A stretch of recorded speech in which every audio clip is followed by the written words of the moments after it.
cutting energy demand is the simplest, most effective way of reducing energy bills. But there's no scheme in place right now. There's no policy, there's no funding in place to actually help people cut their energy bills. Before we realised that the true horrors of the energy price increases coming through, a big story coming through last year and into this year was the amount of savings that we'd built up during the pandemic.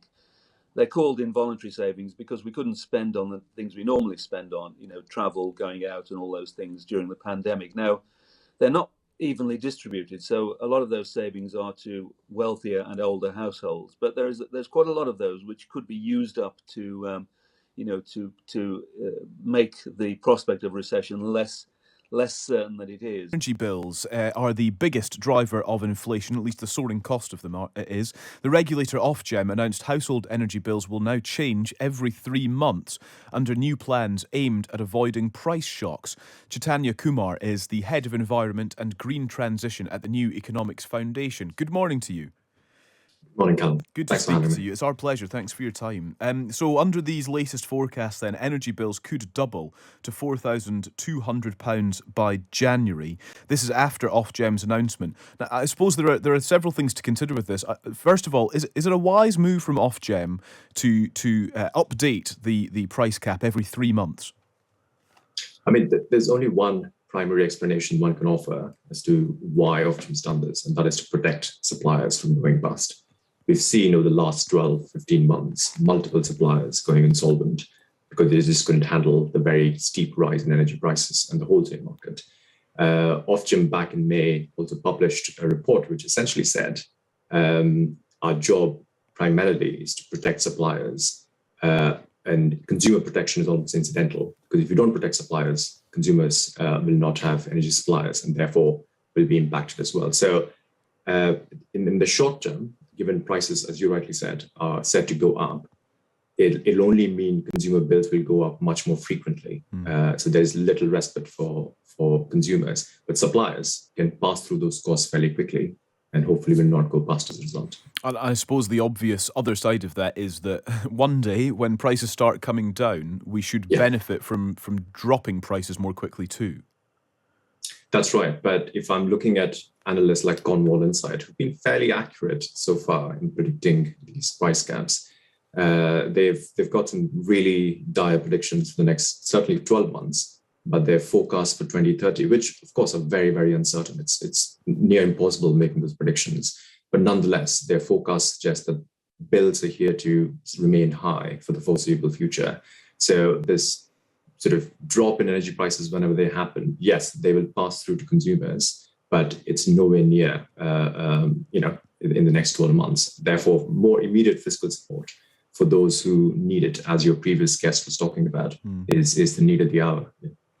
To what extent has the collapse of so many, of more than 24 energy suppliers that have gone bust in the past year, to what extent has that contributed to problems now? Has that been anything like a major factor? We talk about the geopolitical situation in Ukraine and Russia, etc., etc. Has the lack of competition fed into this crisis too? I think what has happened is as the Bayes Select Committee as well put out a report a couple of weeks ago, lambasting Ofgem, the regulator, for being actually quite, callous in allowing a whole bunch of new suppliers with very little responsibility and accountability to enter the energy market and take on the big suppliers, which is what we want. We obviously want more competition in the system, but without enough checks and balances, you basically have a scenario now where these companies did not hedge enough on behalf of their consumers, and resulted in them going bust. But the problem is them going bust means our energy bills going up. As of now, all our energy bills on average are about £165 higher as a result of us bailing out these suppliers going bust. And that is not a cost we should be paying at all, but that's how the system is designed at this point. Yeah. I know that you are the Head of Environment and Green Transition at the New Economics Foundation. I just wonder, Chaitanya, what you make of the Conservative leadership contest at the moment and what the candidates are saying about, well, the continuing green transition, I suppose. Both candidates are saying they're against wind farms onshore. I just wonder if if the candidates are doing enough when it comes to transitioning to green energy, and particularly with supporting communities who may want to drive forward their own renewable energy schemes. Are we forward thinking enough when it comes to these sorts of areas?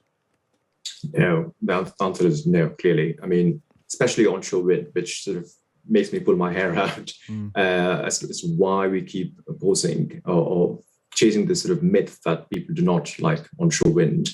It's a very, very, very minuscule minority of people.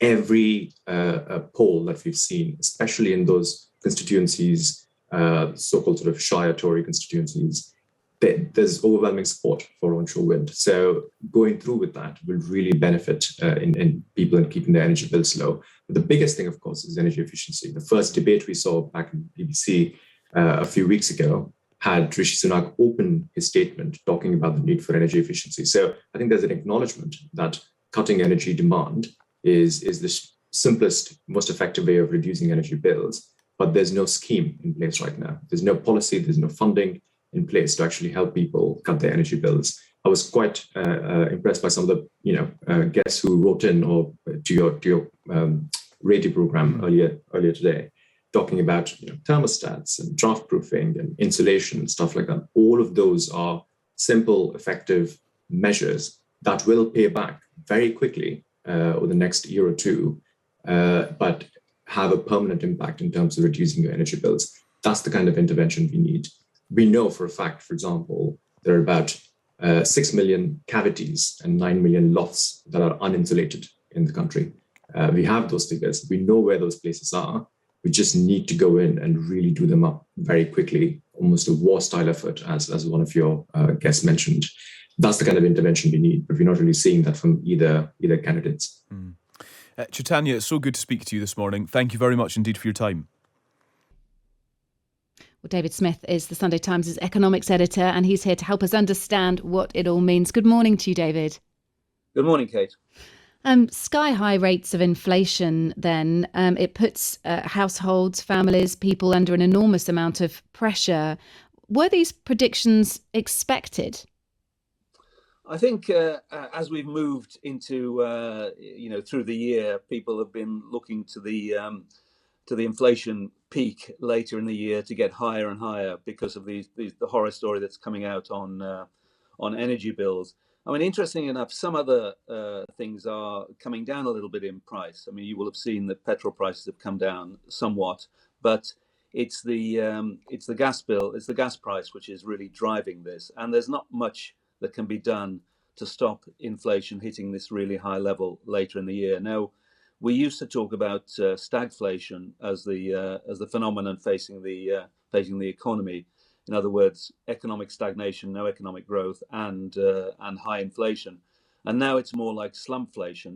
If the Bank of England is right and we go into recession, then we're doing worse than merely stagnating. So it's a pretty grim picture, as you say, reflected in some pretty bad headlines this morning. Is there any way of avoiding a recession? Liz Truss seems fairly sure that a recession isn't inevitable. Those are her words in that debate last night. Is that correct? Yeah, there is a way of avoiding recession, and it's, I have to say, nothing to do with the kind of things that Liz Truss is talking about. Her proposed tax cuts are pretty irrelevant to this debate. I mean, the first thing is that to remember is that the Bank of England, in putting together its forecast, did not assume any further support from the government towards the cost of living, and it's almost inevitable that we will see such support from the new Prime Minister and their Chancellor of the Exchequer. So we'll see that support coming through in the autumn, and that will make a difference, and that will have to be very substantial, and will eat into the so-called headroom for tax cuts, and use it all up pretty much. But the other thing I think is that before we realise that the true horrors of the energy price increases coming through, a big story coming through last year and into this year was the amount of savings that we'd built up during the pandemic. They're called involuntary savings because we couldn't spend on the things we normally spend on, travel, going out and all those things during the pandemic. Now, they're not evenly distributed, so a lot of those savings are to wealthier and older households, but there's quite a lot of those which could be used up to to make the prospect of recession less certain than it is. And also, I think we've seen already that people have been borrowing more to get themselves through the cost of living crisis in the spring. So we may see some more of that. So a recession is not inevitable, but I think it is, a period of pain is quite likely, a period in which the economy doesn't grow very much for the next couple of years, may slip into recession. Whether recession is as serious as the Bank of England says is not clear. Other forecasters in general aren't predicting that kind of recession, but it's going to be pretty tough, I think.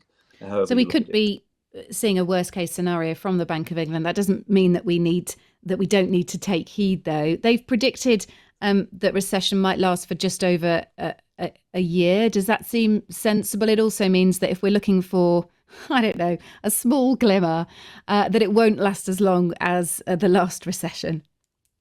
Yeah, I mean, 5 quarters, which is they're talking about, is a pretty typical sort of recession, and I think the thing to focus on there is that we had obviously the pandemic recession, which was off the scale in terms of how much the economy fell in 2020, the biggest fall since 1921.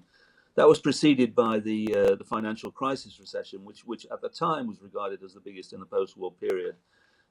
This one is more like the early 1990s, when it was a severe recession, but one that was relatively small in terms of the fall in the economy from peak to trough. Although that recession was very bad for the housing market, and we've had some figures this morning from the Halifax which suggest that the housing market maybe is starting to come off the boil. House prices fell by a little bit last month. So there are lots of moving parts here. None of them are very good. But I think the question this morning is whether things will be quite as bad as the Bank of England says, because as I say, the key thing that they've left out is the extent to which the government will offer more support come the autumn. You say that people will be helping themselves by dipping into those savings that they earned during the pandemic, when many people weren't, spending their disposable income. Is there any advice about how best those savings are spent? There are, of course, a lot of people who don't have that choice, who don't have savings, and that's a really worrying time. But when you sort of lean into people's savings, is there a healthier way economically to spend those if people do have to dip into them? Well, I think if you look across the what was expected to be happening this year, this was supposed to be a year of post-pandemic recovery, and for example, car dealerships, holiday firms, and so on, we're looking forward to a bit of a bonanza as people spent those savings. That's not really happening, and there are all sorts of reasons for that. I think the existence of those savings really does mean that help with the cost of living crisis has to be focused on the people most in need, who don't have savings to draw on, who are suffering the biggest squeeze because they spend a higher proportion of their income on energy and food, rather than people who are more comfortably off, who've got savings that they built up during the pandemic, who can probably get through this. It won't be comfortable, but they can get through it. Whereas people at the lower end of the income scale are going to be really struggling this autumn and winter. So I think that is where the focus should be. As I say, apart, the idea that general broad brush tax cuts are the appropriate response to this is really not sensible at all.